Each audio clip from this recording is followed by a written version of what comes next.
বড় দুঃখ ভারাক্রান্ত মন নিয়ে বলি, কষ্ট নিয়ে বলি, শুধুমাত্র জুলাই আগস্টে নয়, বিগত 16 বছর এদেশে উলামায়ে কেরাম যে পরিমাণ নির্যাতন নিপীড়ন, জেল জুলুম নির্যাতন, হামলা মামলা, রিমান্ড, ফাঁসির কাস্টে জুলা সহ উলামায়ে কেরাম এদেশে সহ্য করেছে, অন্য কেউ এতটা জুলুম সহ্য করে নাই।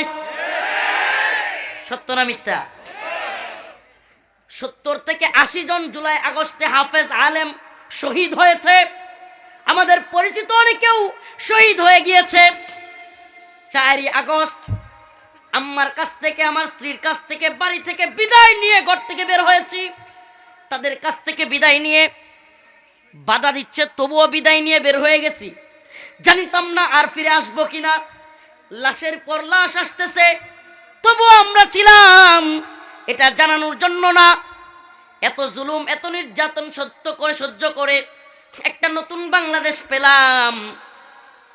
যেই তাওহীদি জনতা এত জুলুম সহ্য করলো, সেই তাওহীদি জনতাকে টিটকারি করার, সেই তাওহীদি জনতাকে কটূক্তি করার, সেই তাওহীদি জনতাকে ডেভিল বলে তুচ্ছ তাচ্ছিল্য করার সাহস উপদেষ্টাদের হয় কি করে?